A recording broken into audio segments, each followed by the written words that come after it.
Hey guys, Skybird here. So today I actually wanted to go over this build for this claw here because a lot of people have been asking for it, but I just wanted to show it as a whole, that it is for my Pohatu kind of Mistika Phantoka thing. So I like Pohatu Phantoka. He was actually my first Phantoka set back in 2008, but I do miss the brown, of course. We didn't get that with him, and it felt a little bit unlike him, especially wearing a Vahi-like mask. And so I just kind of wanted to do my own take, of course, with, silver limbs and things. We only got long style limbs in silver, so nothing short, and I like Pohatu as a shorter character. So I did a couple things with the legs to make those a little bit shorter, as well as the arms and stuff, of course, and the body as well. So one of the themes I've been kind of going with here, and I guess I could show you guys Liwa as well, is just using silver basically in place of the gray. And in Liwa's case, he's basically identical to his set form, except carrying an axe. Um, but I wanted to add some black in there as well to kind of pay homage back to the Toamata with their black and then primary and secondary color schemes. So in this case, they only have one color. In this case, lime and brown, of course, and then black is the accent, and then silver to tie it all together. But yeah, so with Pohatu, he's got something kind of interesting going on with this claw here. But I'll just go over the set real quick. If you guys are asking, yes, this is a bootleg here. This is Mata Brown. It's a really nice piece, but you guys may have seen the video that is featured in reviewing that bootleg model. So aside from that, the leg build is relatively simple. It's just two of these standard style sockets, and this piece here, I don't know exactly what that's called. It also comes in brown, and I do have them, but I'm using them elsewhere, so black here. But I'm using a lightsaber bar piece to actually hold this Motoro shoulder piece in place, and it's perfect. It's like exactly the right shape to barely hit this top piece here and this bottom piece, so it actually doesn't move at all. It's like those pieces were made to go together. So it's super cool, and it gives you a relatively simple build. Anyway, let's go ahead and go into the arm build. So I'm just going to put Pohatu kind of back here for a minute. The arm here is relatively complicated, it's seeming. And the way it works is you can spin it just like the normal one, and of course these can also be turned as well. Those are just on friction pins. But the interesting thing with this is that you can also push this to actually pinch with it. So it has pinchers, functional pinchers, which is something that I missed with the propeller from Pohatu Phantoka. I like those weapons a lot, except I'm not a huge fan of the actual blades they use, because although they make a really good drill and a really good propeller, they don't make great claws. They're flat, and I like these pieces a lot better as claws or pinchers because of that curve on them. They're actually really nice pieces. They came in the Tahu Mistika set. I do have four of them. I'm not sure where my fourth one is, but Tahu Mistika comes with three, and I have an extra from something, probably from a lot or something that I bought. And so I was going to make his second hand. Haven't obviously done so yet. Anyway, so let's go ahead and go over the actual build for this. And it's seemingly complex, but it's not terribly hard to understand once you have everything together. So I'm using these pieces here to stabilize the turntable that's on here. And the turntable itself doesn't actually matter. I just needed a piece that could tie onto the arm that was stationary while a second piece attached to it rotated, and a turntable is a very obvious choice. From the underside, this is what the arm looks like.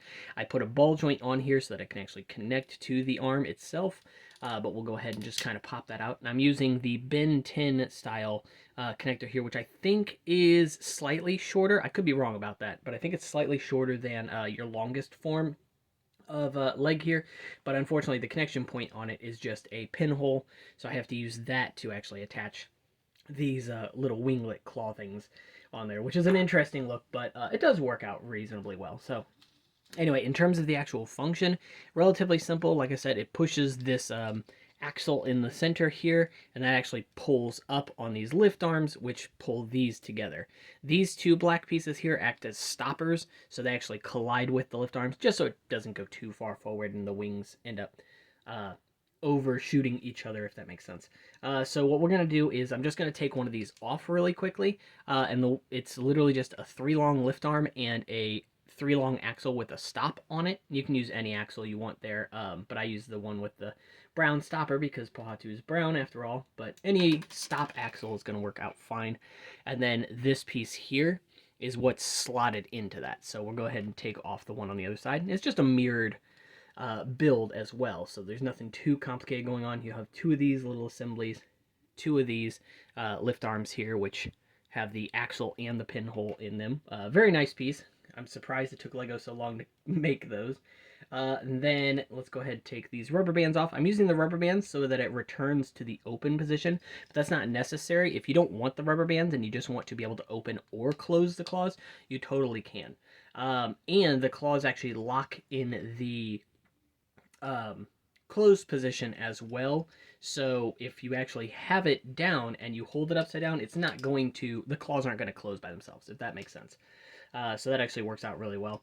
So let's go ahead and also take this off, if I can get it real quick. Okay, so I should go ahead and mention, once I get this off, that I am using, go ahead, one piece here in a bootleg color that's just black instead of dark gray, just because I was trying to limit the amount of dark gray in it. Problem with this piece, though, is that it's very firm, so it's very hard to actually get into pins and axles.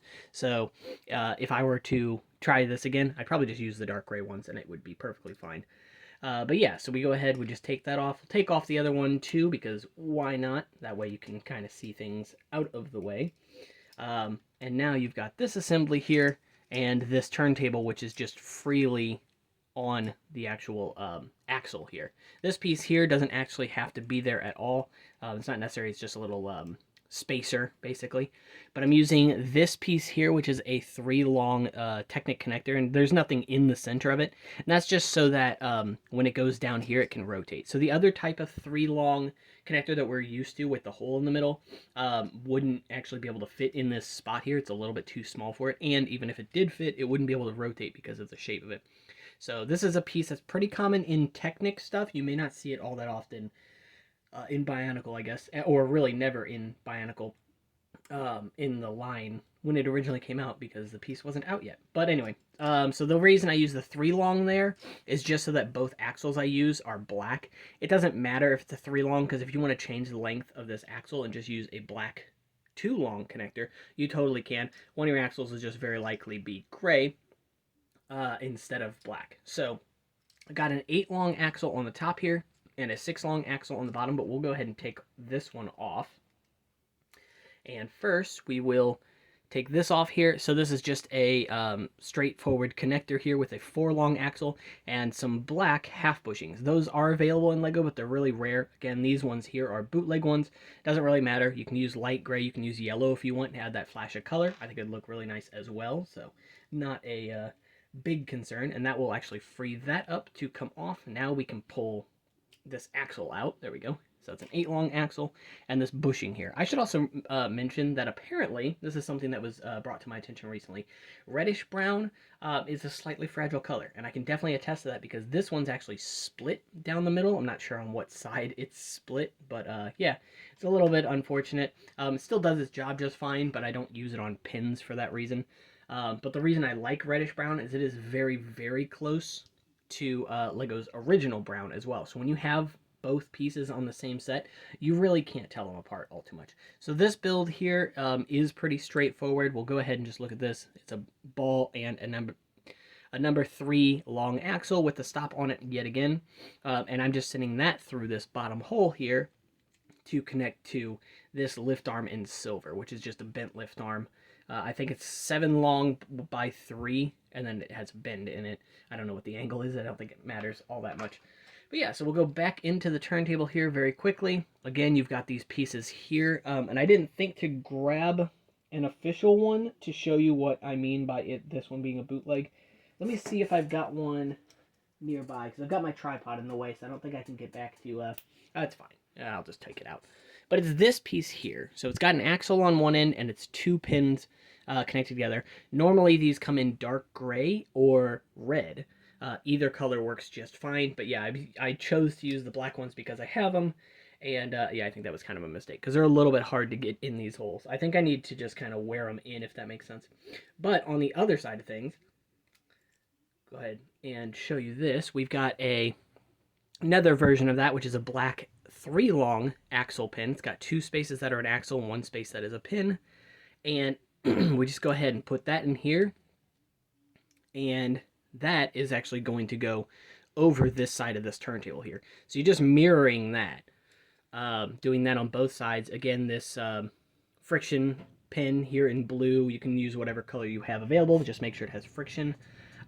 Just goes in the other side here. So I think you can kind of figure out how this is built. So we'll go ahead and start putting things back together. So again, this 2 long connector here, a 6 axle, and then a 3 long connector. And this is, again, very heavily used in Lego Technic. It's originally in red and then in light bluish gray, but they have started making black ones as well as I think some other colors as well. So go ahead and put this axle back on, and then the spacer, again, it's not necessary, but I put it on there anyway. And now we slide this on, and we'll go ahead and just line up these axles here. So that goes on here, and this one goes on this side. Somehow I lined that up properly. And all that's doing is affixing the base of this turntable to the arm. That way the bottom of the turntable doesn't turn, but the top can still turn freely. Now we're going to put this assembly back on here. Again, that's a 4 long axle, 2 half bushings, and this axle connector here. So we'll put that in there, and it can just slide on like that. And now I put those rubber bands from those 3 long pin axles to that bushing there. And it doesn't have to be exactly on the bushing, but I think it helps a little bit. So I'm using really small rubber bands here as well. So if you want a recommendation, you can actually find these rubber bands all over the place, Dollar General, Walmart, things like that, whatever your local general store may be. And these are used for hair. They're super, super cheap. They're the same thing as just a normal rubber band. They're a normal elastic.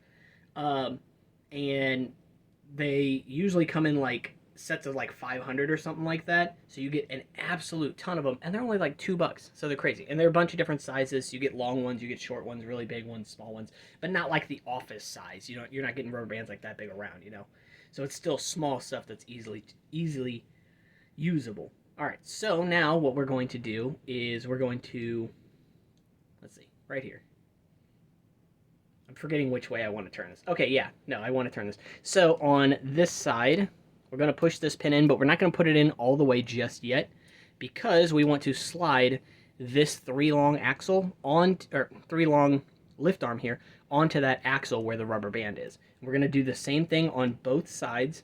So we'll go ahead and put another one on here, slide it on, and then before you push that axle all the way in, just put this inside here and angle it with the connector here. So it's just going to be flat. We'll do the same thing on this side as well. Again, make sure that that 3 long lift arm is here, otherwise this is not going to work. And push that in. Go ahead and put your little winglet on both sides, or your claws, whatever you want to call them. And then this little assembly here is just one of these 3 long perpendicular type connectors. I'm not sure exactly what they're called, but I love these pieces. Super useful.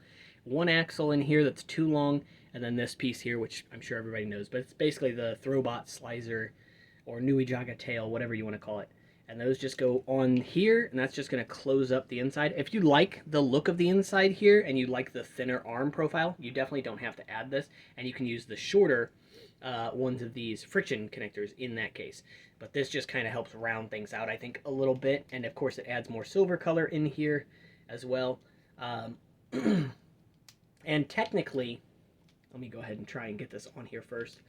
Either side of the turntable can be the side facing down. It doesn't have to be the gray side because you're not actually using the gear in this case.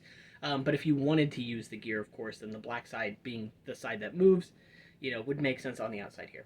But yeah, like I said, if you don't like this little bit of gray here, then yeah, you can just flip that turntable upside down. Then you'll have the black on the inside, the gray will be on this side here, and then you'll get some interesting color stuff going on the inside. So that's pretty much it, guys. That's the entire build for this little thing here. It's super neat, in my opinion. I absolutely love it. It still utilizes the Phantoka arm piece, except in this case in silver instead of dark gray. And yeah, you get that awesome pincher. They go over each other really well. You can of course angle them so that they don't touch, and that way they slide past each other really easily. Or you can angle them flat like this, and now you've got a full-on propeller that you can just spin around, which works out really, really well. So anyway, I hope you guys enjoyed this video. I wanted to go ahead and make it because a lot of people have been asking how to make this. So a bit of a tutorial was necessary. Aside from that, if you guys want to take a look at Pohatu super quickly, the legs are just using the Toa Nuva kicker piece with a little assembly back here. Nothing too fancy going on. Again, that's in a bootleg color in black, but normally it's dark bluish gray, as well as I think blue and white are some other colors. Yeah, and that's pretty much it. And then from the back, so that's how it comes together. All right, I'll see you guys next one. Take care.